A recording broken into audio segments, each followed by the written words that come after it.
Bonsoir et rebonsoir à toutes et à tous. Eh bien, j'ai la chance d'avoir à mes côtés Pierre Dugofson que vous avez découvert tout à l'heure et je ne la présente plus, Élise Sévestre. On peut les applaudir. Merci. Merci beaucoup d'être là en tout cas. On va se prendre quelques instants pour échanger sur ce projet documentaire et aussi globalement sur notre thématique. Juste avant de vous laisser la parole, il me semblait important de revenir sur le thème qu'on a décidé de donner à ce moment qui s'appelle, il s'affiche à l'écran, Sauver les glaciers. Et j'avais juste envie qu'on se pose 2 secondes la question, même si tu vas sûrement revenir sur ce sujet, Heidi, de pourquoi. Pourquoi est-ce qu'il faut sauver les glaciers? Je vais faire un raccourci énorme parce qu'on n'a pas le temps et évidemment le sujet et ses conséquences sont bien plus complexes. J'ai trouvé une analogie, elle n'est pas de moi, je l'ai trouvée sur un article de Make Sense, mais je l'aimais beaucoup, qui dit « La glace, c'est la personne sympa dans un groupe de rando, celle qui encaisse un peu les tensions, qui joue les médiatrices quand certains râlent parce qu'ils ont des ampoules aux pieds. » La glace, c'est aussi le baromètre du réchauffement. Sans elle, on aurait beaucoup plus chaud. 80% des rayons du soleil qui se reflètent aujourd'hui sur la glace sont réfléchis directement dans l'espace. Pourtant, les conséquences aujourd'hui, à l'inverse, on les connaît, elles sont visibles. Les pôles et les glaciers font partie, on le sait, des zones qui sont aujourd'hui les plus vulnérables face au changement climatique, et c'est provoqué en grande partie par la combustion des énergies fossiles. Je parle du pétrole, du gaz et du charbon, évidemment. Et un chiffre qui me semblait important de vous partager, le taux de fonte des glaces a augmenté de 65% en 30 ans.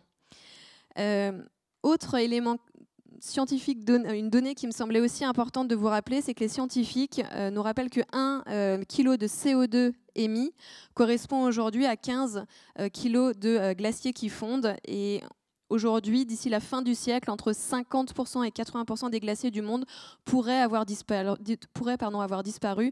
Voilà pourquoi il est important et essentiel de sauver les glaciers. J'avais une première question pour toi, Heidi. Alors, c'est pas ton premier documentaire, ça sera sûrement pas le dernier. Je voulais savoir qu'est-ce que ça t'a fait de voir ces images de ces deux premiers épisodes, enfin de ces 2 épisodes, et en quoi ce documentaire-là, l'exercice de ce documentaire-là, a été particulier et singulier pour toi. Oui, merci. J'étais assez émue, je dois dire, Pierre, de retrouver ces glaciers. C'est tout mon cœur, il est là-haut, tout mon cœur, il est dans ces glaciers. Et quand on est scientifique, en fait, on n'est pas censé l'exprimer, quoi. On est censé rester très neutre par rapport aux données scientifiques que l'on traite. On doit rester un peu glacial, si j'ose dire, face à ce qui est en train de se passer. Et c'est pas possible pour moi. C'est impossible de rester stoïque par rapport à ce qui est en train de se passer dans cet endroit qui aujourd'hui est l'endroit qui se réchauffe le plus vite sur Terre. Donc 6 à 7 fois plus vite que le reste de la planète. Et en tant que scientifique, je suis toujours à la recherche de nouvelles façons, de nouveaux outils de communiquer.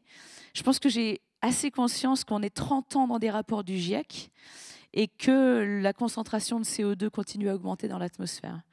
Et ben parfois, l'univers nous met des personnes assez incroyables sur notre route, notamment, quand je dis l'univers, je parle du Festival Atmosphère. Et j'ai eu la chance de croiser la route de Pierre. Et Pierre, en fait, m'a complètement sorti de ma zone de confort en termes de communication. Parce que là, mine de rien, on parle de science, mais on parle de science de façon complètement différente. Et vous l'avez bien vu, ça ne répond pas du tout au code d'un documentaire scientifique traditionnel ou des documentaires d'aventure que l'on peut voir dans les régions polaires qui vont très vite, à fond la caisse, qui balancent plein de chiffres à la minute. En fait, on ne voulait pas du tout faire ça. Notre objectif, et je ne veux pas parler pour toi, Pierre, n'hésite pas, mais c'était de vous aider à vous aussi vous émerveiller de ces paysages-là, à vous aussi finalement tomber amoureux de ces glaciers autant que je les aime moi, et juste par cet intermédiaire, par le sensible, par l'émotion, de peut-être planter une petite graine et de vous dire ok, ces régions, elles sont complètement différentes par rapport à ce que je pensais, et beaucoup plus importantes et beaucoup plus poétiques. Et donc, mon objectif au travers de ces documentaires, et on s'est très vite rejoint avec Pierre, on casse tous les codes de ce qui est fait traditionnellement et on essaye un truc qui change, mais un truc qui va vraiment plus parler à votre cœur qu'aux statistiques qu'on a dans le cerveau. Alors,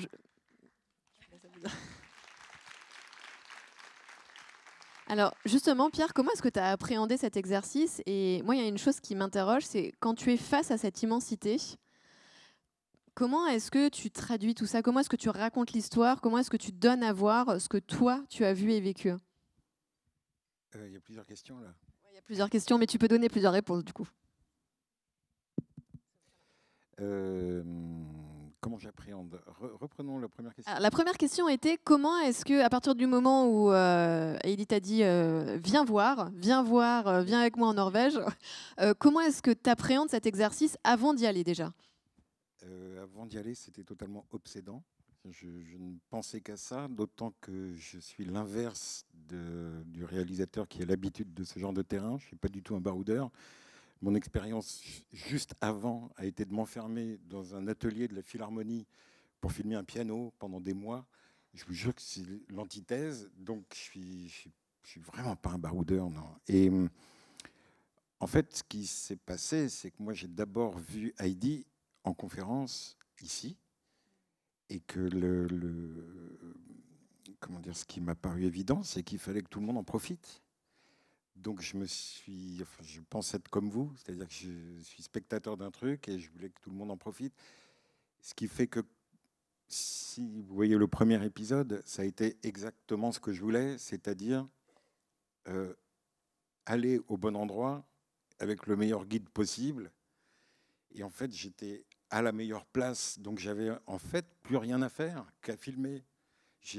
C'était pas la seule chose compliquée était d'accepter que ça puisse être aussi simple et de ne pas aller à 200 à l'heure et de ne pas donner 1000 infos. La bonne info était de prendre le temps. Et ce qui s'est imposé à moi au tout début, en arrivant là-bas, c'est quelque chose qui s'est imposé quand j'ai découvert les décors. C'est qu'il fallait absolument faire un film lent. Et que si je n'étais pas lent, je ne parlais pas de l'Arctique. Il fallait parler. Le seul moyen de parler du Svalbard, c'est d'être lent. Parce que là-bas, ça ne bouge pas. Quand on est sur place, il y a quelque chose. Je me souviens la première fois qu'on a pris les scooters des neiges pour aller chercher un glacier. On roule pendant des heures. On est à fond sur un truc bruyant qui tape, c'est violent, et le décor ne bouge pas. Il y a quelque chose qui correspond absolument pas. Et ça m'a écrasé, moi. Je me suis dit, OK. Donc le moyen, c'est là qu'est né, c'est pendant le scooter qu'est née cette idée du troisième épisode que vous avez vu, où je me suis dit, il faut absolument avancer lentement, avancer, exactement ce que j'ai vécu moi. Et le seul moyen était de faire ça au drone. Ce que vous voyez, d'abord avec la banquise, il y a la première partie qui est uniquement de la banquise. Pour info, cette banquise n'est pas revenue à l'identique l'année suivante. Nous, on l'a tournée en avril 22. En avril 23, elle n'était pas là. Ce qui veut dire que là, on dépasse le cadre du documentaire, ça devient carrément un document. Et donc voilà, je ne sais pas si ça répond à la question, mais en tout cas, c'est ma réponse, comme dirait l'autre.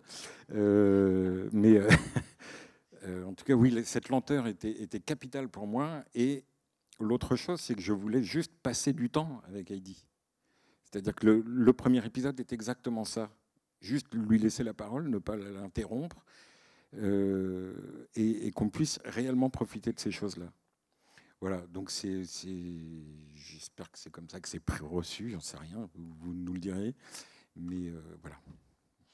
C'est pas qu'un projet documentaire, c'est une forme d'empreinte, de témoignage. Comment est-ce que, enfin, j'imagine qu'il y a un avant et après ce type d'expérience de voyage. Je ne sais pas comment on peut l'appeler, quel est le meilleur qualificatif, mais comment est-ce que tu t'es ressorti de ce projet, ce voyage, cette expérience? Eh bien, je n'en suis pas ressorti. J'y suis toujours. Vous croyez que je suis là avec vous, mais pas du tout.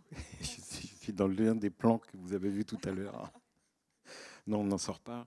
C'est dramatique. Je pense qu'à ça. Je suis totalement obsédé. C'est horrible parce que il y a beaucoup de mes projets, avant que je parte, entre le moment où on s'est rencontrés, où on s'est mis d'accord sur le fait qu'on y allait, il y avait zéro financement. Hein, quand on a fait ce truc-là, on était tous les deux. C'était terrible. Juste un point, non seulement on était tous les deux, mais je suis parti sans scénario. C'est la première fois de ma vie que je pars avec les mains vides, quoi, avec une feuille blanche, pas les mains vides, avec une feuille blanche. Et on a fabriqué le film sur place.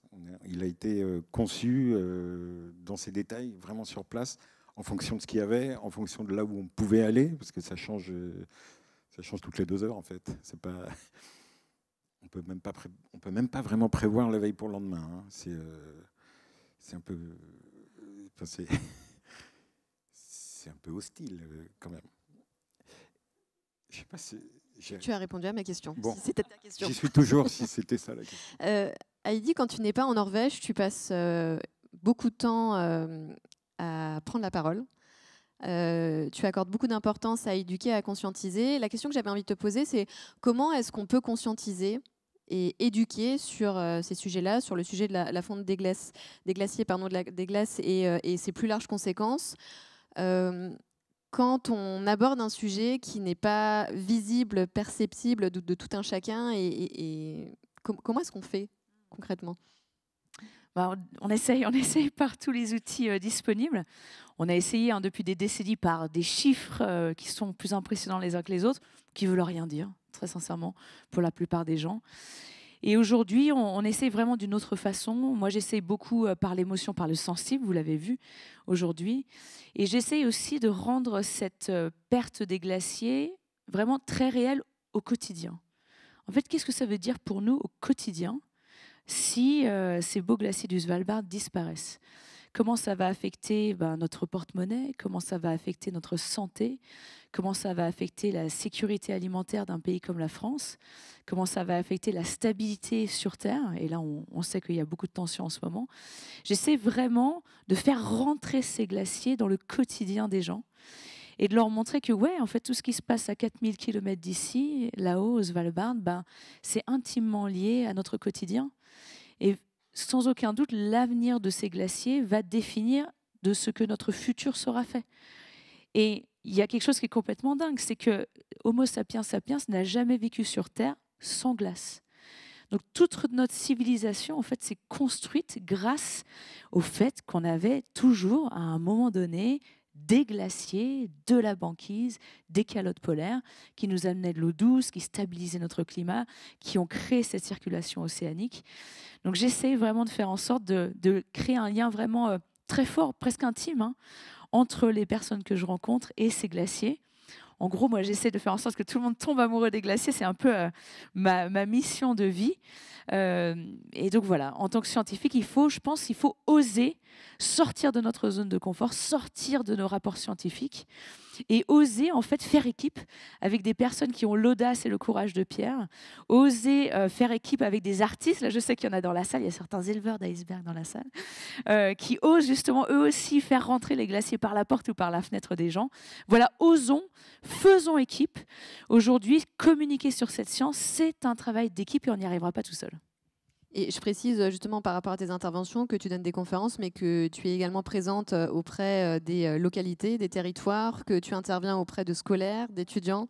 Donc tu fais un travail immense de pédagogie. Et politique aussi. Et de politique, oui, c'est important de le préciser. On va chercher tout le monde par la peau des fesses, ça c'est sûr, en ce moment. On n'a pas trop le choix, et franchement, c'est absolument dingue. Là, je suis rentrée en France depuis 1 mois. Et je fais plusieurs conférences par jour, un petit peu partout. Et en fait, en vrai, on voit que c'est en train de bouger de partout. C'est vraiment en train de bouger de partout. À quoi tu le vois? Je le vois rien qu'aux personnes que je rencontre, voilà, que ce soit des élus, que ce soit des collèges, lycées, écoles, que ce soit des entreprises, mais partout. On a des pirates du climat, quoi. Là, on a des fous furieux. Et j'ai vraiment cette chance de pouvoir aller à la rencontre de ces acteurs du climat. Et eux aussi, ils ne vont pas y arriver tout seuls. C'est très bien d'avoir, je ne sais pas, une maire d'une commune qui est à 3000%. La maire de la commune, elle n'y arrivera pas toute seule. Une entreprise qui est à fond, elle n'y arrivera pas toute seule. Et aujourd'hui, gardez vos chakras bien ouverts, regardez ce qui se passe autour de vous, et franchement, allez-y, quoi. Il n'y a que par la coopération qu'on va y arriver. Donc, on se remonte les manches et on y va. Pierre, tu dis que tu es parti avec une page blanche, mais j'imagine quand même qu'avant de partir, tu t'es demandé pourquoi est-ce que je fais ce projet.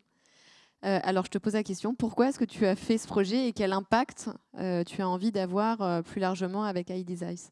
Je vous l'ai dit, d'abord j'ai découvert Heidi en conférence tout simplement, donc j'ai eu ce premier élan de vouloir partager cette conférence, d'en faire quelque chose de visible autrement.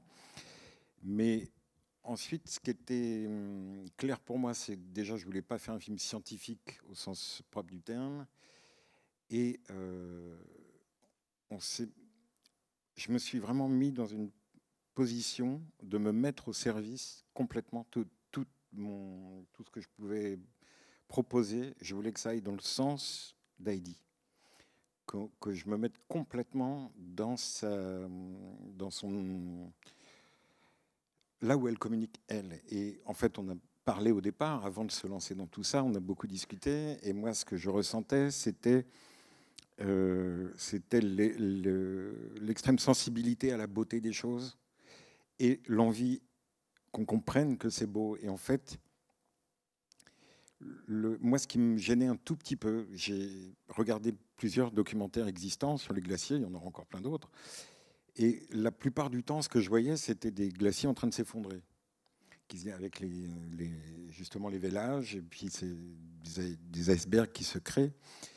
Et je me disais, mais c'est pas ça au quotidien. Là, c'est des moments spectaculaires qui sont effectivement très efficaces à filmer, c'est spectaculaire, mais ça ne raconte pas. Ça raconte pas le glacier. Et donc, je me suis dit, là aussi, il faut que je joue la vérité de ce qu'il est et aller dans cette beauté-là. Moi, personnellement, le 3e épisode que vous avez vu, je peux me le mater en boucle sans problème. Je trouve ça absolument sublime, ces images. Et vraiment, j'ai éteint le militant au quotidien que je suis, l'activiste, pour me mettre à 100% au service du propos d'Heidi. Et c'est pour ça que je n'interviens absolument pas dans le texte, que je laisse faire, et puis je respecte complètement la parole, mais surtout, l'idée était comment trouver des moyens de mettre les choses en valeur. Donc, ces propositions que j'ai pu faire, heureusement pour moi, j'avais quelqu'un de particulièrement ouvert en face de moi, qui fait que tout était possible. Plus je sortais des clous, plus Heidi était enthousiaste, donc je voyais que je pouvais y aller. Ce que vous venez de voir, le 3e épisode, c'est quelque chose qui n'existe absolument pas en documentaire. On ne prend jamais ce temps-là.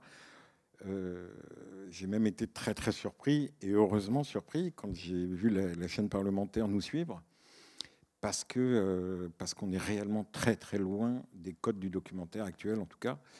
Et c'est une proposition dont je suis très très heureux, parce que je la trouve finalement poétique, et on en a besoin. D'ailleurs, j'en profite, juste petite parenthèse, vu qu'on parle du 3e épisode, je profite de sa présence dans la salle, mais la compositrice Villemain est avec nous aujourd'hui. Elle est venue exprès de Saint-Étienne, et je trouve qu'elle mérite au moins des applaudissements, quoi. Je ne sais pas où elle est, mais... Alors, pour le coup, je reviens un petit peu, parce que à ta question, est-ce que j'ai répondu à la question? Pas tout à fait. Ah, Première étape, le festival Atmosphère ce soir. 2e étape, le 6 décembre, avec oui, la diffusion du documentaire dans sa version longue, puis TV5 Monde. Et après, quel impact aimerais-tu avoir avec ce projet? j'espère qu'on va toucher des gens qui ne sont pas déjà convaincus. C'est-à-dire que quand on a démarré, ce qui nous a rassemblés immédiatement, c'est que notre cible n'était pas des gens convaincus, mais justement les indifférents, les sceptiques. Les indifférents, c'est une masse, hein. Ça se compte en millions. Donc c'est pour ça d'ailleurs que quand j'ai démarré, je me suis dit, il faut faire absolument un truc court.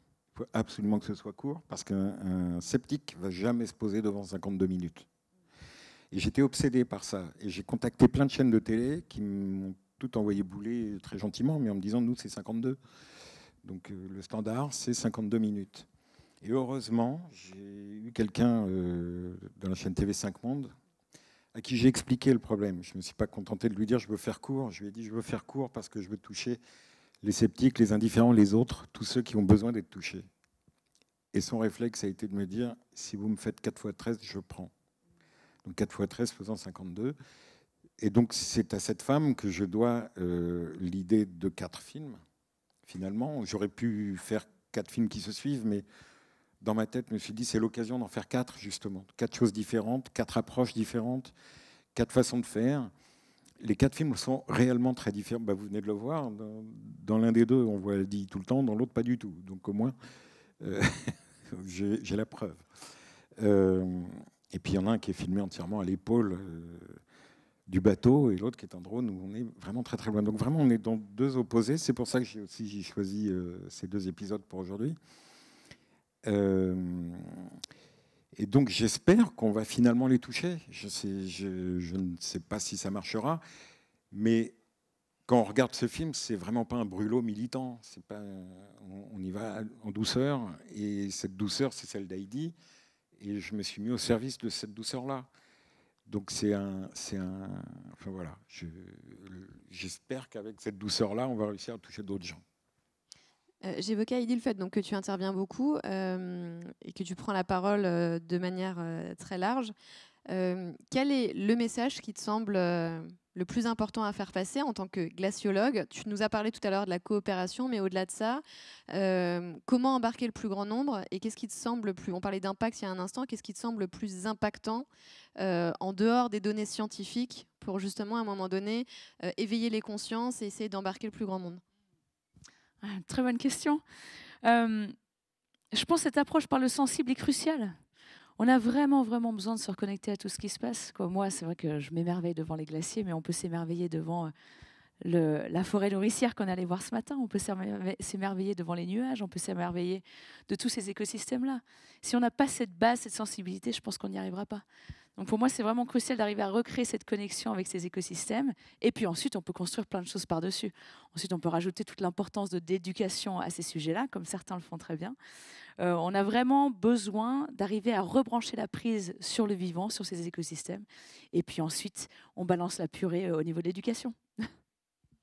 Il y a une chose qui me...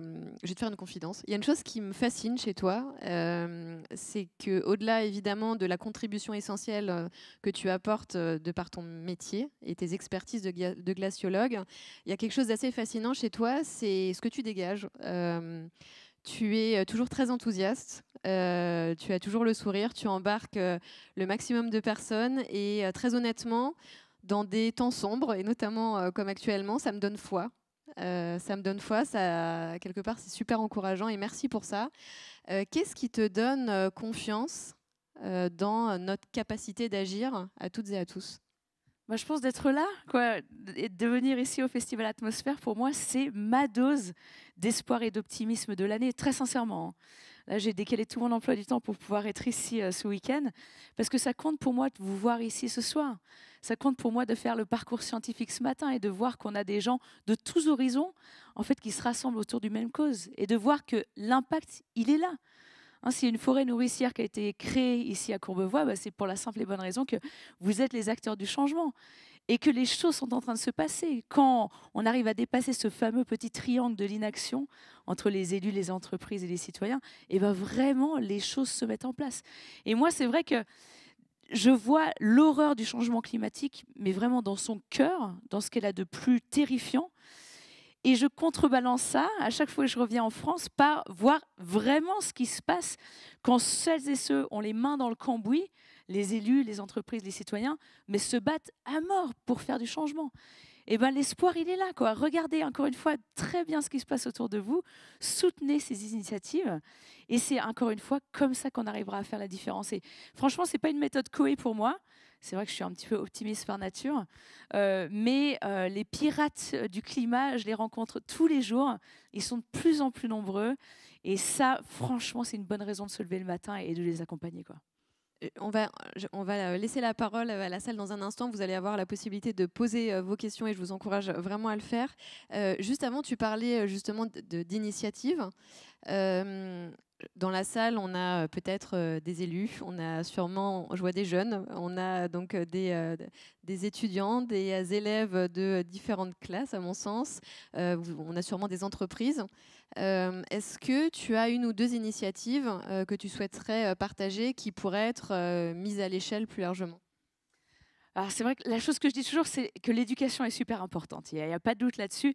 Il y a 1001 façons de s'éduquer aujourd'hui au changement climatique, à l'érosion de la biodiversité, à la justice sociale.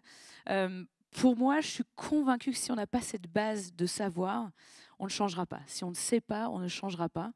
Et donc, voilà, j'encourage vraiment les entreprises que je rencontre assez régulièrement, les élus, les citoyens, à essayer de travailler ensemble, vraiment, pour mettre en place des programmes éducatifs assez ambitieux sur ces sujets-là. Mais il faut falloir taffer, il va vraiment falloir aller les chercher par la peau des fesses, là, ceux que tu disais, les climato-je m'en foutistes, ceux qui n'ont pas du tout envie de venir à ces ateliers éducatifs, il va falloir trouver un moyen qu'ils prennent le temps, c'est du temps, c'est des ressources, mais qu'ils puissent s'éduquer à ces sujets-là. Ensuite, l'éducation, c'est une chose. L'autre jour, j'ai croisé une jeune fille, Maya, 12 ans, elle m'a dit « Oui, Heidi, l'éducation, c'est très sympa, mais il faut peut-être passer la seconde. » Donc Maya, elle avait bien raison. Ensuite, écoutez, la balle, elle est vraiment dans votre camp. Vous êtes vraiment les experts de votre cercle d'influence, que ce soit dans l'établissement scolaire dans lequel vous êtes, dans l'entreprise dans laquelle vous êtes, dans la communauté, dans la commune dans laquelle vous êtes. Travaillez sur les outils auxquels vous avez accès, les solutions que vous pouvez mettre en place à votre échelle. Et là, on est en train de voir en France qu'il y a vraiment un changement d'échelle de l'action climatique qui est vraiment très bienvenu. On sait que le changement, il se fera par les territoires. Le changement sera local ou ne sera pas. Donc, pour que le changement il soit local, ben ouais, mesdames, messieurs, il va falloir remonter les manches et l'accompagner, ce changement. Je me permets de reprendre des mots que j'ai vus dans une interview, parce qu'on va avoir dans quelques mois à cette échéance-là, je pense aux élections. Tu parlais du vote et de l'action, de la responsabilité qu'on avait chacune et chacun par rapport au vote. Est-ce que je peux te laisser compléter? Ah mais complètement. En fait, on a plein d'occasions de voter au quotidien, que ce soit pour les éco-délégués dans les collèges, les lycées, que ce soit dans son club de sport, pour sa commune, pour son entreprise, mais vraiment d'élire des personnes qui vont nous représenter. Eh ben, faites le bon choix. On a vraiment, vraiment besoin d'élever des personnes qui ont conscience de tout ça. Et moi, je parle beaucoup du climat. Il n'y a pas que le climat dans la vie, il y a aussi tout le reste, la justice sociale, la biodiversité et au-delà. Et aujourd'hui, on a vraiment, vraiment besoin d'accompagner ces personnes-là. Mais il va falloir voter. Et c'est vrai que je comprends bien sûr à quel point les jeunes générations ont du mal à faire des choix aujourd'hui. On a des grosses, grosses échéances qui vont arriver dans les années suivantes. Et ben, il va falloir déjà trouver les bonnes personnes et les élever pour que ces personnes se présentent aux élections. Et ensuite, vraiment soutenir des personnes qui ont conscience. On ne demande pas d'élire des glaciologues ou des climatologues, non, non. Mais juste des personnes qui ont conscience, qui ont cette sensibilité-là et qui comprennent l'urgence totale dans laquelle on est aujourd'hui. Les choix sont jamais faciles, ça c'est sûr, mais essayons d'élever des personnes qui ont cette conscience-là. Dernière question et après je vous promets, je lâche le micro, je vous le laisse. Tu parlais de tes interventions et actions auprès des collectivités. Est-ce que tu arrives à remonter à une échelle un peu plus haute, à l'échelle du gouvernement, et est-ce que tu es entendu? Ça, c'est souvent la question qu'on me pose. Alors, on essaye à mort. On essaye vraiment énormément de communiquer avec les gouvernements. Moi, je travaille moins sur le gouvernement français, mais sur d'autres gouvernements ailleurs dans le monde. Surtout d'autres pays qui ont aussi énormément de glace ou qui sont affectés par la perte de la glace. Donc, élévation du niveau des mers, perte des ressources en eau. Et oui, on y va vraiment au lance-flamme, en fait, quand on parle à ces gouvernements.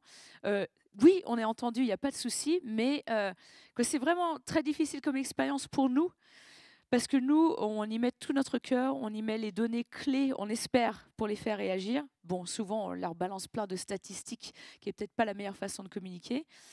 Moi, j'ai fait des briefings scientifiques où on voyait les mâchoires des ministres et des équipes des négociateurs du climat se décrocher face à ce qu'on leur expliquait.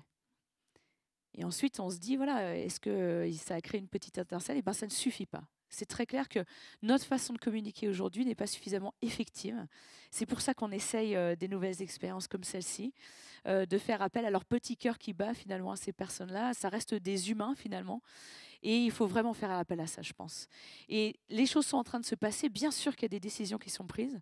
Il y a des décisions de plus en plus ambitieuses par rapport à ces écosystèmes qui sont en train de disparaître. Bien sûr que ça ne suffit pas. Il n'y a aucun doute là-dessus. Arrêtons de bâcher tout ce qui est en train de se passer. Il y a quand même des petites victoires et des grandes victoires qu'il faut célébrer. Mais encore une fois, il faut continuer à mettre la pression à ce niveau-là. Et c'est ce que je dis souvent aux jeunes générations, qu'il faut qu'on continue à s'exprimer. Bien sûr que c'est important de continuer à descendre dans la rue, bien sûr que c'est important de voter, bien sûr que c'est important dans les réseaux sociaux de s'exprimer sur ces sujets-là, tant que c'est constructif, tant que c'est positif. Et donc, continuons à avancer dans ces directions-là. Je rebondis juste sur la notion de pression que tu employais.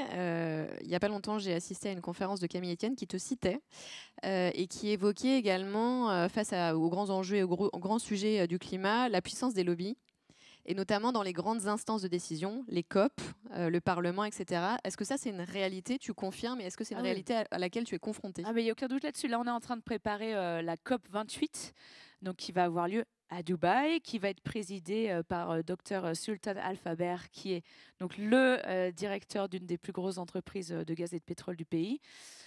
Moi, très sincèrement, j'ai toujours été à fond pour le dialogue. Continuons à garder ces chaînes de communication ouvertes. Après, à la COP, oui, il y a des milliers de lobbyistes. Ce n'est pas des centaines, il y en a quelques centaines de déclarés, mais en vrai, c'est vraiment des milliers de personnes qui sont là pour influencer les décisions. Et là, on est tout à fait pour l'ouverture, tout à fait pour le dialogue, jusqu'au point où ils ne sabotent pas les négociations.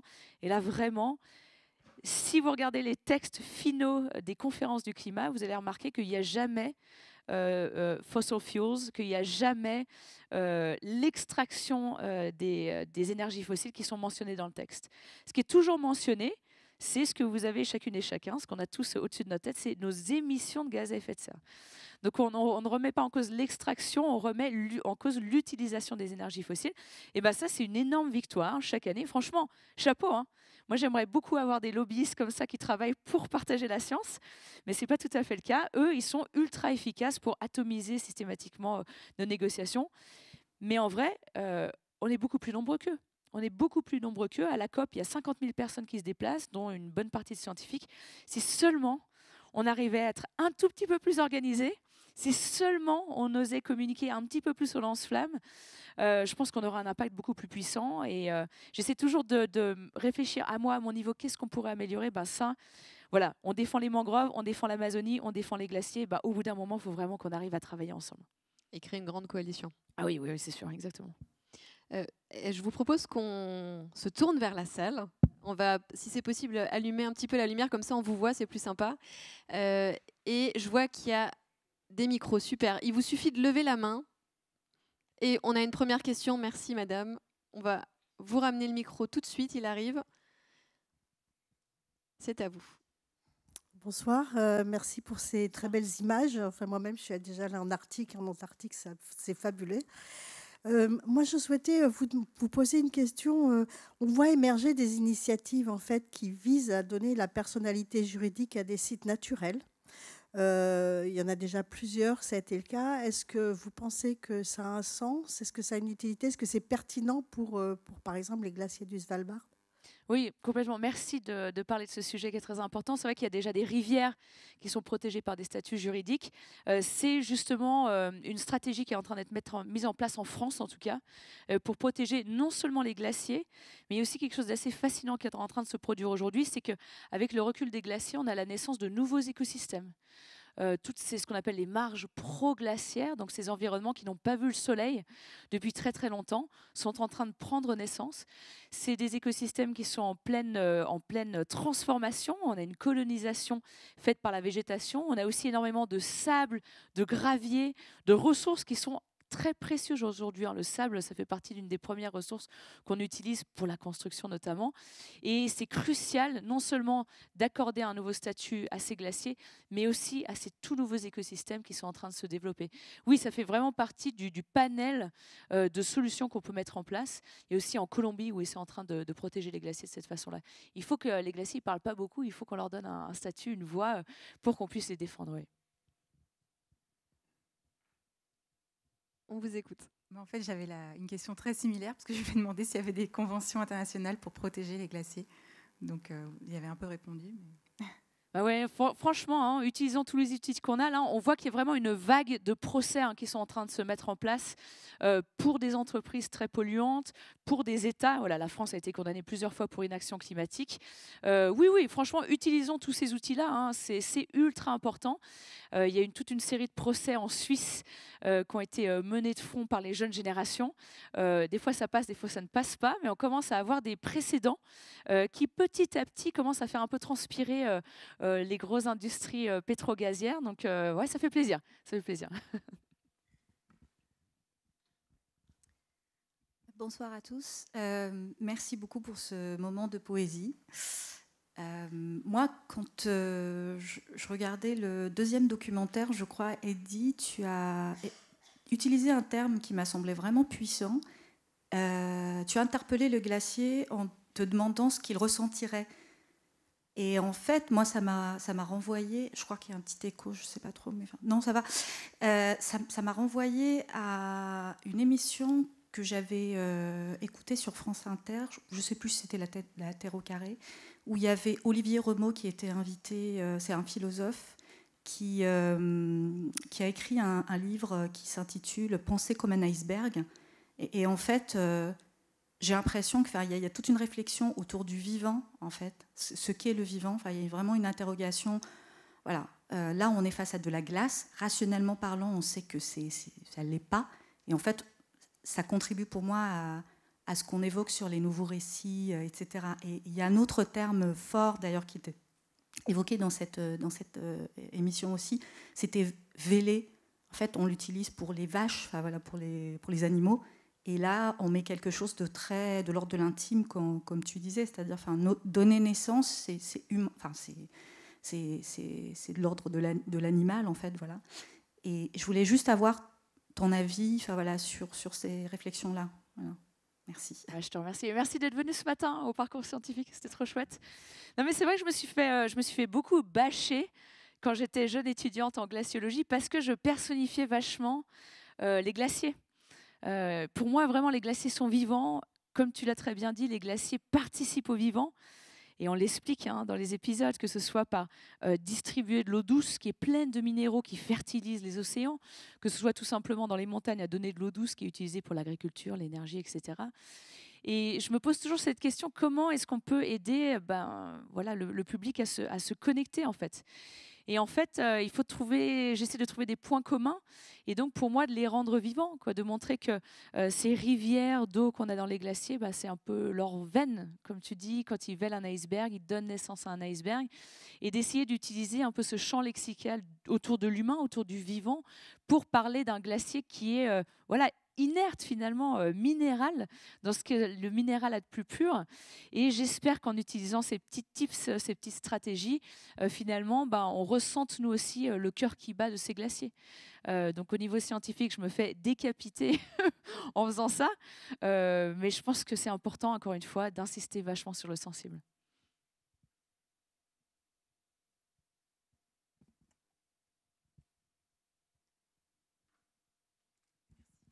Bonsoir. Alors moi, je vous découvre tous les deux, je ne vous connaissais pas du tout. Donc je voulais déjà vous dire bravo, c'était fantastique de découvrir ce reportage. Heidi, on a senti l'émotion dans le premier, et donc Pierre, je vous fais un petit retour. Oui, effectivement, on sent bien l'émotion, et dans le deuxième, on sent bien la lenteur. Je crois que c'est un vrai thème, en fait, de prendre le temps. De manière générale, en fait, on n'arrête pas d'en parler entre nous, s'arrêter, réfléchir. Qu'est-ce qu'on peut faire, à quel niveau, etc. Vous l'avez abordé. Et du coup, moi, je voulais juste vous demander... les next steps, quoi. Qu'est-ce que vous allez faire personnellement, Pierre? Est-ce que vous avez un autre projet qui va démarrer sur autre chose ou sur un thème identique? Je ne sais pas. Cet après-midi, Heidi et moi étions dans un café en train de travailler au dossier de Heidi's Eyes 2 que nous espérons faire. Nous verrons si nous arriverons à le faire, mais parce que les choses se dégradent plus vite que prévu, et que Heidi a été aux premières loges de ça, et donc il y a encore matière à faire, matière à dire, à montrer des choses aussi autrement. On ne va pas faire le même film, mais la suite, je pense... En fait, je peux vous dire très franchement, l'entente que nous avons eue, je ne l'ai jamais eue sur aucun film, donc ça a été une facilité de travail absolument exceptionnel. C'est-à-dire, en fait, on ne s'est jamais battu sur rien. On n'a jamais eu d'accroc sur rien. Et en fait, la seule chose, c'est plus je m'éloignais de ce qui existe, et plus Heidi était contente, donc plus j'étais content, ce qui fait qu'on était content tout le temps. Vous avez devant vous 2 idiots du village ravis. Voilà. Pour faire court. Et donc, il est très facile pour nous d'imaginer faire une suite. Forcément. Heidi, tes prochains projets?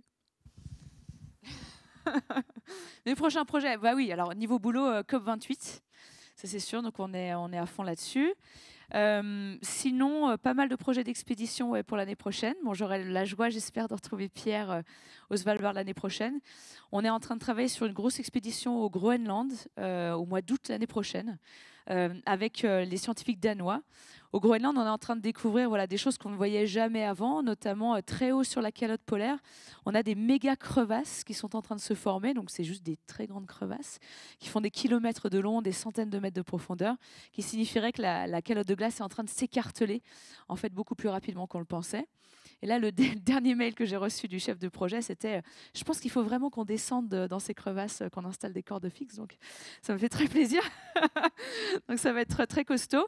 Et ensuite, j'ai tout un projet sur les glaciers tropicaux. J'en avais pas mal parlé les années précédentes. Les glaciers tropicaux, c'est des glaciers... Donc, petite parenthèse, il en est beaucoup question dans le 2e épisode que vous n'avez pas vu. Exactement, ouais. Oh, purée, quel teasing, Pierre. Et en fait, les glaciers tropicaux, c'est des glaciers qu'on trouve le long de l'équateur. Donc, il y a encore des glaciers le long de l'équateur. Ils survivent simplement parce qu'il y a des montagnes très hautes. Il y a des montagnes jusqu'à 5000, 6000 mètres d'altitude. Donc, c'est vraiment les derniers glaciers qui s'accrochent autour de l'équateur et qui sont en train vraiment de disparaître les uns après les autres. Et donc, on a un projet qui s'appelle The Last Tropical Glaciers, les derniers glaciers tropicaux, où on s'attelle à cartographier, à modéliser ces glaciers en 3 dimensions. En fait, tout simplement à créer les toutes dernières archives de ces glaciers tant qu'ils sont là, pour encore une fois entretenir la mémoire de ces glaciers et faire en sorte qu'on ne les oublie jamais. Et donc là, on a plusieurs régions géographiques qui sont importantes pour nous. La toute première, c'est la Papouasie. Je ne sais pas si vous saviez qu'il y a des glaciers en Papouasie, mais il reste 2 tout petits glaciers, pas pour très longtemps. Ensuite, l'Afrique de l'Est, les fameux glaciers des Rwenzori, on les appelle les montagnes de la Lune. C'est des glaciers qui sont parmi les sources du Nil, les différentes sources du Nil. Et ensuite, on a tout un projet sur les glaciers de Colombie, où il y a un glaciologue en Colombie qui doit s'occuper d'un cheptel de 70 glaciers qui là aussi sont en train de disparaître très rapidement. Donc voilà, beaucoup de travail à faire, beaucoup de travail de terrain, ce qui me réjouit énormément. Et on saupoudre d'énormément de communication scientifique par-dessus ça. Et l'année prochaine sera une bonne année, je pense. Merci beaucoup de nous partager tout ça, Heidi. Est-ce que... Oui. Alors déjà, merci beaucoup et bravo. J'avais une question pour toi, Heidi. Je voulais savoir, parce que tu parles beaucoup de ton travail de conscientisation, est-ce que tu penses enfin que les scientifiques comme toi vont marcher dans tes pas et sortir un petit peu du clivage académique et connaissances profanes et vraiment sortir des grands travaux et venir voir les gens comme toi, parler simplement, sortir des chiffres, donner de l'émotion pour faire un peu bouger les gens? Bah écoute, je l'espère. En tout cas, déjà, merci infiniment pour ce que vous faites tous les deux, parce que vous faites un travail de sensibilisation absolument dingue et vous le fêtes ultra bien. Tu peux dire peut-être pitch ta chaîne Instagram C'est gentil. On a un compte, donc tous les deux, Thomas et moi, je m'appelle Noémie, qui s'appelle EcoTalk France sur les réseaux. Voilà, et on parle surtout de biodiversité, parfois un peu des glaciers. Et voilà. Suivez-les. Non, mais vraiment, ils font un travail de dingue. Et je dois dire qu'en France, on a quand même une team d'Avengers du climat, de scientifiques qui sont des fous furieux. Regardez les Christophe Cassou, les Emma Aziza, les Valérie Masson-Delmotte, les Magali Regazazit. Pour moi, c'est les kings and queens de la communication scientifique et qui le font avec beaucoup de sensible. Quand tu vois Valérie Masson-Delmotte qui s'exprime, tu sens aussi la maman qui s'exprime. Tu sens quelqu'un qui a vraiment envie d'être là pour toi, qui est ultra bienveillante dans ses paroles. Et aujourd'hui, vraiment, on a besoin que tous les scientifiques en France, ceux qui acceptent de communiquer, parce qu'on ne veut pas non plus forcer tout le monde, même si ce serait pas mal. Je pense qu'on ne va pas dans la science pour parler devant des centaines de personnes, mais on en a vraiment besoin. Aujourd'hui, c'est très clair qu'il faut qu'il y ait un réveil de dingue qui se fasse au niveau de la communauté scientifique et que les scientifiques osent. Avant de te laisser la parole, Pierre, en tant que scientifique, on a énormément à perdre. Je ne dis pas ça pour me dire « oh là là, c'est dur ce qu'on fait ». Non, non, on a beaucoup à perdre à faire de la communication scientifique. Déjà, on n'a pas le temps. Un scientifique qui travaille à 300% de son temps sur la recherche, sur le financement, sur les publications, sur tout le côté administratif. On se fait allumer sur les réseaux sociaux, comme vous, j'imagine, vu vu l'ambiance qu'il y a en ce moment sur des réseaux comme Twitter. Quand on s'exprime avec du sensible, quand on s'exprime avec de l'émotion, des fois c'est très mal vu de certains de nos collègues. Donc on marche vraiment sur des œufs, mais franchement le jeu en vaut la chandelle. Aujourd'hui, l'urgence elle est totale. Et encore une fois, si on ne sait pas, on ne changera pas. Donc il faut vraiment que ces connaissances, de toutes les façons possibles, soient accessibles au plus grand nombre. Pierre, tu voulais dire? Oui, je vais juste ajouter par rapport à ça. En fait, nous, on s'est rencontrés ici, mais le projet est né pendant une séance photo. Parce que je faisais le portrait d'Heidi pour une série de portraits que je fais sur des militants climat. Et pendant ce shooting, donc le film est né. Mais quand j'ai proposé la photo à Heidi, quand je lui ai proposé de venir faire son portrait, elle est venue avec 2 autres, qui sont Pauline Zarouk et Hélène Courtois, 2 cosmographes qui présentaient aussi des choses cette année-là au festival. Donc j'ai fait les 3 portraits, j'étais ravi. Et Hélène Courtois m'a dit, tu peux pas savoir, ça fait trop plaisir, on ne nous propose jamais rien quand on est scientifique. En gros, on vient nous demander vaguement du bout des lèvres ce qu'on a à dire sur le sujet du jour en sciences. Point. Elle dit, mais on n'a jamais la moindre connexion artistique. On ne nous sort jamais de nos murs. Et on était très triste, donc elle était ravie de faire cette photo avec moi. Voilà, juste pour compléter la réponse, c'est qu'il y a aussi une démarche qui ne se fait pas. Des ponts qui ne font pas dans l'autre sens, c'est-à-dire que les scientifiques prennent la parole quand ils peuvent ou quand ils forcent un peu les portes surtout, mais on peut aussi aller les chercher, ce que j'ai fait, mais que d'autres font et qui pourraient se développer un peu plus. Voilà. Merci de l'avoir fait. On a une autre question tout là-haut d'une jeune fille, on t'écoute. S'il n'y a plus de glace, c'est la fin du monde? Et merci pour ta question. Hein. Ça, c'est... tout de suite, là, on pouf. Non, c'est une très bonne question. Alors, ce ne sera pas la fin du monde, c'est sûr. Ce sera un autre monde. Il n'y a pas de doute là-dessus. Ce sera la fin d'un certain monde.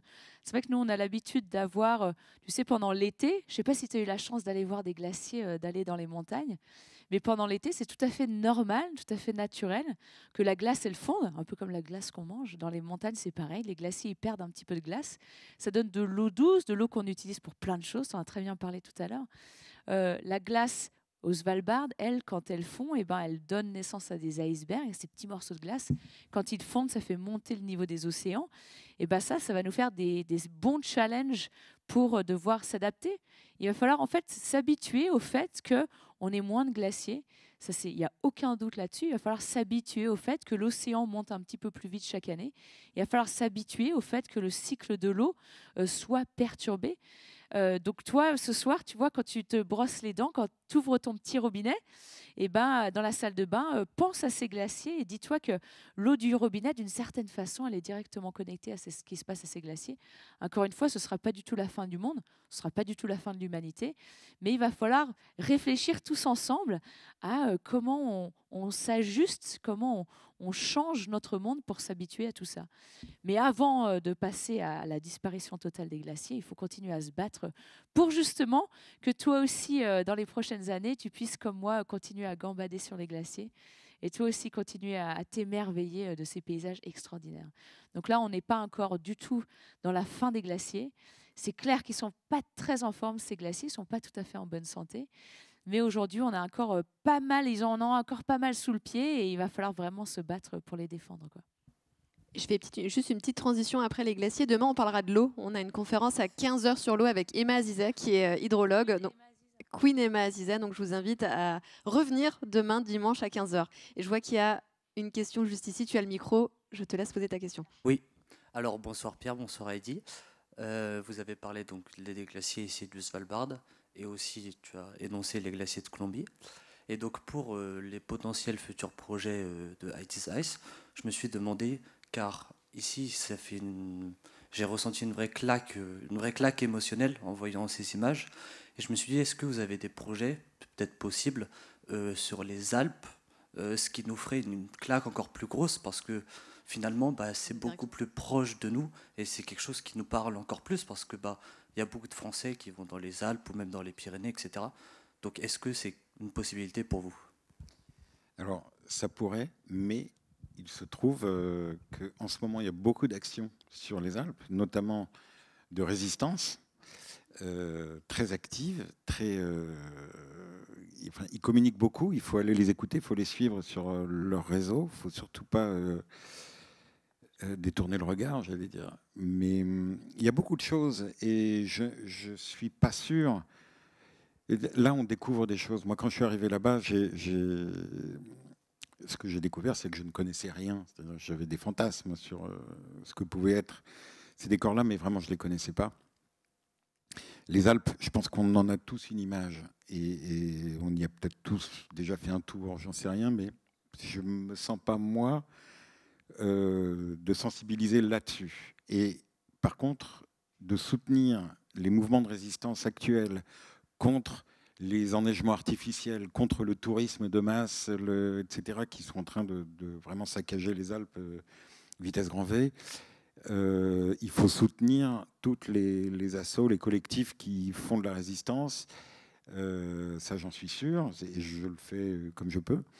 Mais je ne sais pas si un film est à faire, mais s'il est à faire, et si Heidi me dit si, il faut qu'on y aille, on ira peut-être. Merci Anatole pour ta question. Mais oui, Pierre, on va y aller, je pense. Non, mais merci d'en avoir parlé. C'est vrai qu'il y a plein de choses qui se passent au niveau de l'Agrave, la Meige. Donc soutenez l'Agrave autrement, Résilience Montagne, Mountain Wilderness, voilà. Toutes ces super associations qui se battent à mort là en ce moment pour le glacier de la Girose. On essaie de construire un 3e tronçon, voilà, pour connecter des stations de ski ensemble. À gros coups de bulldozer, ça fait bien plaisir. Mais c'est vrai, je pense que je te rejoins à fond sur ce que tu viens de dire, Anatole. C'est vrai que Pierre et moi, on est terriblement amoureux du Svalbard et je pense qu'on a tous envie de retourner au Svalbard et que le monde entier tombe amoureux de ces paysages-là. Mais c'est vrai que si on veut que les gens aussi se connectent à ces sujets-là, j'en parlais tout à l'heure du local. Il faut vraiment, vraiment travailler sur ces échelles-là. Et je sais que mon amie Laura, il y a quelques mois, elle était sur les glaciers des Pyrénées avec Protect Our Winters, qui est aussi une super association. Et ce que tu m'as partagé, en tout cas quand tu étais sur les glaciers des Pyrénées, m'a bouleversée. Et ça, c'est chez nous. Comme tu l'as dit, c'est nos écosystèmes, c'est nos ressources en eau directement. Donc écoute, Pierre, que tu le veuilles ou non, je pense qu'on ira voir ces beaux glaciers. Il nous reste 2 minutes. Ah. Vas-y, je t'en prie. Non, mais en plus, on était 2, alors... bref, je me suis fait une liste de 20 questions en vrai, mais... Vas-y. La première, c'était sauver les glaciers. Est-ce que c'est diminuer la disparition des glaciers ou est-ce qu'on pourrait carrément réussir à, d'une certaine manière, les régénérer ou est-ce qu'il faut abandonner l'idée? Et la deuxième, c'est tu as dit qu'il y avait quand même des petites choses à célébrer et je voulais savoir si tu pouvais nous en citer quelques-unes. Super, en tout cas, ravi de te retrouver au Festival Atmosphère. Alors, sauver les glaciers, c'est marrant que tu m'en parles parce que pas plus tard qu'hier, en fait, j'ai reçu un message d'un projet qui réfléchissait à injecter de l'azote liquide pour refroidir les glaciers, voilà, pour éviter de les faire fondre. 3 petits points, je pense que ça va être un peu compliqué. Non, pour dire exactement les choses telles qu'elles sont, aujourd'hui, on est vraiment dans une trajectoire où on peut perdre la majorité des glaciers des Alpes. Et en fait, le glacier, tant qu'il est là, tant qu'il y a cette graine de glace, si le climat se stabilise, c'est très facile pour le glacier de se remettre à grossir. Tant que tu as vraiment un noyau de glace, c'est ce qui s'est passé dans les années 70 dans les Alpes. Notre belle mer de glace, qui est notre plus grand glacier français. Donc là, il y a eu une bonne graine, un bon noyau de glace qui était déjà présent. Mais on a eu quelques hivers beaucoup plus neigeux, il y avait beaucoup plus de précipitations. Et les glaciers, tout de suite, se sont mis à regrossir en quelques années à peine. Et c'était tellement dingue que la mer de glace, elle bouffait en fait une partie du téléphérique qui descendait jusqu'à la surface du glacier. Donc tu vois, en fait, ça peut être très rapide, le système inverse. Là, on sait aujourd'hui, les connaissances scientifiques nous montrent, et ça c'est une bonne nouvelle, donc tu vois, tu me demandais des choses à célébrer, c'est qu'on est en train de se rendre compte que cette latence du climat, en fait, elle est moins importante qu'on le pensait. On sait que si on arrive ça va être difficile, mais si on arrive à réduire notre utilisation des énergies fossiles, si on arrive à réduire nos émissions de gaz à effet de serre, si on arrive à stabiliser le climat, très rapidement, en quelques années à peine, on va vraiment ressentir une stabilisation de ce climat. Donc ça, c'est vraiment une très bonne nouvelle. Avant, on parlait de 20 ans, 30 ans, quoi qu'on fasse aujourd'hui, on ne verra pas les effets dans le futur. C'est plus vrai aujourd'hui. Donc ça, c'est vraiment une très très bonne nouvelle. Là où ça devient très difficile, c'est une fois que les glaciers ont disparu, même s'il se remet à neiger, ça prend beaucoup plus de temps parce qu'en fait, c'est tout simple. En fait, si tu enlèves le glacier, tu as ça, donc tu as des roches très foncées à la place d'une glace qui est très blanche. Ces roches très foncées, elles emmagasinent beaucoup de chaleur, donc ça c'est tout bête, mais ça prendrait beaucoup plus de temps à recréer ces glaciers. Là, il y a eu plein de tests qui ont été faits, j'ai conscience qu'on avait 2 minutes, il y a plein de tests qui ont été faits de repeindre des roches en blanc, par exemple, pour faire revenir la neige. Bon, ça ne marche pas ultra bien à ce niveau-là. Et en termes de choses à célébrer... Je rebondis juste 2 secondes sur ta première question. De fait, quand on parle des nouvelles technologies et notamment de la géo-ingénierie, toi, tu t'y crois pas? Tu y crois en partie? C'est une partie de la solution? Ça... Écoute, donc ce qu'on appelle la géo-ingénierie, c'est vraiment, c'est vraiment des technologies qui visent à manipuler le climat pour un peu empêcher les pires conséquences du changement climatique.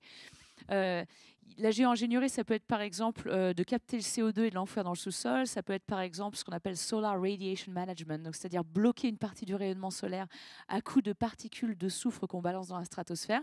Ça peut être de mettre des bâches blanches sur les glaciers. Ça peut être, je continue, de créer des méga-bassines ou des retenues collinaires. Voilà. Tout ça, c'est une sorte de géo-ingénierie. C'est des pansements que l'on met sur le changement climatique. On va avoir besoin de certaines de ces solutions, notamment la captation du CO2 et enfouir dans le sous-sol.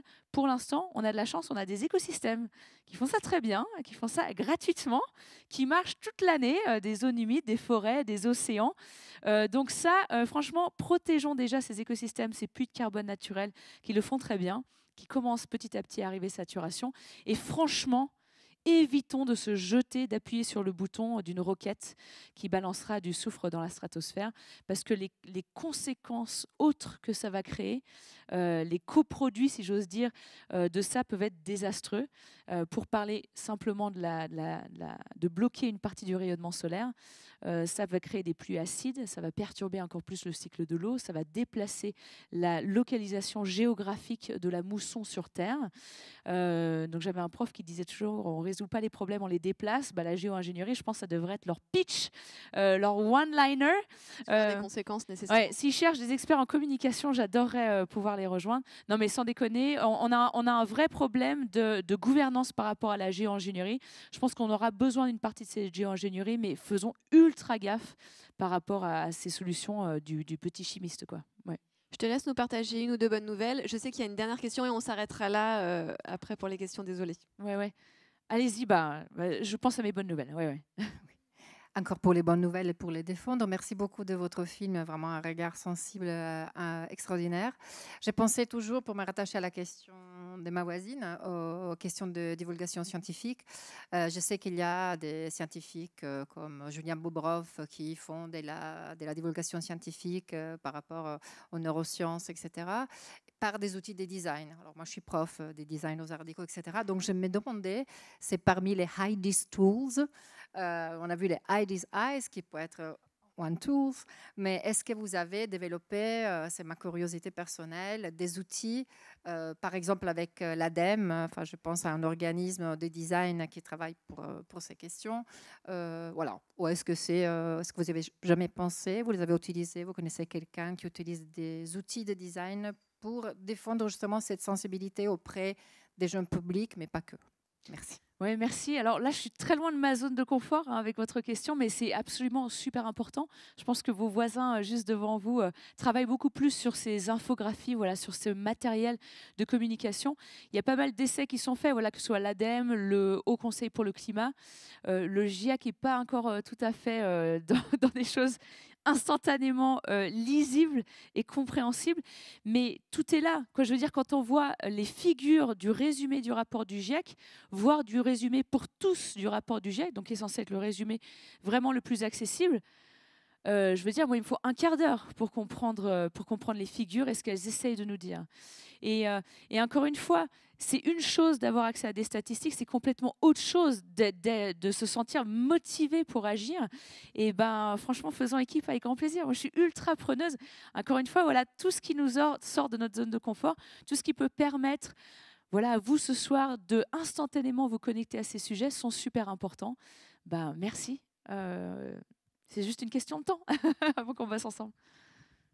Et est-ce que tu accepterais de clôturer ce moment en nous partageant une ou deux bonnes nouvelles? Oui, alors je vais vous parler d'un monsieur que j'ai rencontré il y a quelques mois. J'ai été invitée par les élus d'une interco, Maurienne-Galibier, dans nos montagnes, dans les belles montagnes en Savoie, où là, tout le monde est à couteau tiré. Il y a l'industrie du ski qui se fait bâcher dans tous les sens parce qu'ils installent des canons à neige de partout et des retenues collinaires. Il y a les citoyens qui n'arrivent plus à habiter dans leur commune parce que les prix sont en train d'exploser. Les agriculteurs qui ne s'y retrouvent plus. Bref, c'était vraiment à couteau tiré. Et donc, ils m'ont invité à faire un petit briefing au niveau du climat, ce que j'ai fait. Mais ce n'était pas ça la partie la plus intéressante de la soirée. C'était un monsieur qui était là, qui s'appelle Pierre Leroy. Et Pierre Leroy, c'est un maire d'une commune dans les Hautes-Alpes qui y arrive. Il y a une commune où ils y arrivent, ils sont arrivés, alors je vais vous donner les chiffres en pagaille et je ne me souviens plus des chiffres exacts, mais ils sont arrivés à réduire les déchets qu'ils produisent, ils sont arrivés à réduire la consommation d'électricité, ils sont arrivés à augmenter la production d'énergie renouvelable, ils sont arrivés à diminuer leur consommation d'eau. Et Pierre Leroy, il a écrit un livre qui s'appelle « Passage délicat », comme en montagne, il adore la montagne, et c'est un livre, c'est une sorte de manuel pour arriver à faire la différence au sein d'une même commune. Et la secret sauce, quoi, la recette secrète pour y arriver, ben, c'était qu'ils ont vraiment éduqué toute la commune au sujet du climat, au sujet des déchets, de l'eau, de l'énergie. Ça a pris du temps, ça a pris des ressources, du financement, mais c'est ce qu'il m'a dit. Il m'a dit, au bout d'un moment, il fallait prendre des décisions tous ensemble. Ils ont étalé le PLU, le plan local d'urbanisme, sur une table pendant des mois et des mois dans leur commune. Et les citoyens, les entreprises, les acteurs du territoire venaient avec des gommettes décider de l'avenir de leur commune, quoi. Et donc, je pense qu'on est tous, d'une certaine façon, frustrés des décisions qui sont prises aujourd'hui, c'est clair. Et ben lui, il a renversé la vapeur et il a dit aux citoyens, vous n'auriez pas envie d'être fiers des décisions que vous nous avez aidés à prendre? Eh bien, grave. Et bien maintenant, les citoyens, ils sont fiers. Ils sont fiers de la différence qu'ils sont arrivés à faire parce qu'ils ont posé leurs gommettes, parce qu'ils ont osé s'exprimer, parce qu'ils ont osé s'éduquer sur le sujet. Et encore une fois, c'est seulement en coopérant tous ensemble qu'on y arrivera. Quel que soit votre background, quelles que soient vos compétences, votre expérience, utilisez votre voix pour faire la différence. Je pense que ça donnera quelques idées aux citoyennes et citoyens qui sont dans la salle. Merci pour ce partage. Merci infiniment, Pierre et Heidi, pour votre présence aujourd'hui. J'avais juste... merci beaucoup. J'avais juste 2 messages à vous passer. Donc, je rappelle la date de sortie, enfin de diffusion du documentaire dans sa version longue qui est le 6 décembre sur LCP et... À 20h30. À 20h30. Dans Débat Doc, c'est le nom de l'émission. Et Heidi sera en petit débat après en plus. La diffusion. 2 livres te concernant, Heidi, Sentinelle du climat et Demain c'est nous, qui a été écrit avec François Bernard. De mémoire, les livres sont à disposition juste à la sortie et je ne sais pas si tu as le temps de faire quelques dédicaces. Ça sera juste à la sortie de cette salle. Pardon. Et dernière info qui est ultra importante, le Festival Atmosphère, ça fait 13 ans qu'il existe, ça fait 13 ans qu'il est gratuit, ça fait 13 ans qu'il vous propose des moments comme celui-ci, des films en avant-première qui conscientisent chacune et chacun sur ces grands défis de notre humanité. Il y a un code barre, un QR code juste ici que je vous invite à prendre en photo. Vous pouvez faire des dons, 5 €, 10 € plus. Chaque don compte pour permettre à ce festival incroyable de perdurer. Je vous en remercie par avance et je vous souhaite une bonne soirée.